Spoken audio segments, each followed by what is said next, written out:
Ice cream na day. Lami kay siya nga ice cream.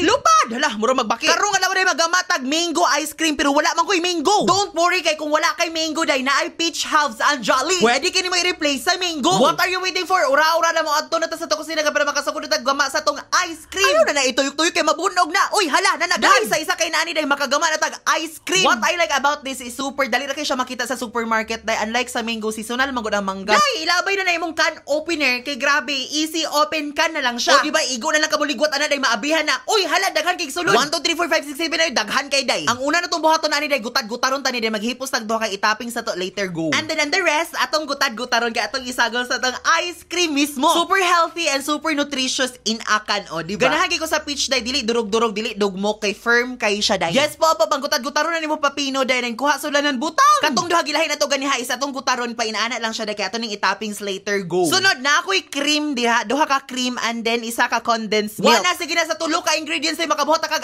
ice cream, peach ice cream. Sa isa ka sulanan butang cream, butang condensed milk. Yes po. Day kung wala kay hand mixer day pagbatil diha day pero ako naman ko'y hand mixer. Ako siyang i-hand mixer kay para mo thick, creamier and more richer and mo double po diyang size. As you can see na naghan gid diyang size day like super ni double gid siya. After that kini double naman diyang size ay ilunod na to ang mga peach nga atong ginutad ganiha. Yes po tanawan niyo reperteng lami sa mga peach day. O tanawa gani. Mura gyapon siya mangga day. Dayon give it a mix hantod sa masagol ginatanan ang cream ug ang peach go. Kuwag sulanan isa ka container ibuhos na dahi mong ice cream dahil ipagahi na nimo 12 hours sa ref. Pagkahuman nimo buhos ana day ipang topping sa dito ganiha ang imong ipanggutad nga peach o perteng lami aday o para nice ang color o di ba? Klubi isulod sa ref bantayin na kay basin na nimo kuha daan and then kaunon tani tomorrow go. Day finally nigahi na tong ice cream day gifeel ko na ni ang moment kay init kay diri sa amoa i-try na nato ang atong ice cream nga inani. Ibis mango ice cream ta akong bahaton peach na lang akong gigamit kining peach halves from Jolly. Diba? Sa isa ka inani nakabuhat ug isa ka inaani, isa ka container nga ice cream, diba? O nara tanaw ninyo ang color day.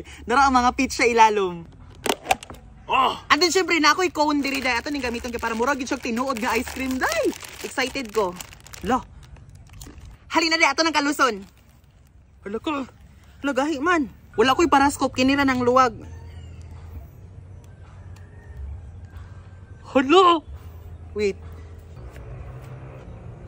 Hala! Ice cream na day, peach ice cream. Okay, niya akong gigamit ang peach halves from Jolly. Atong tilawan.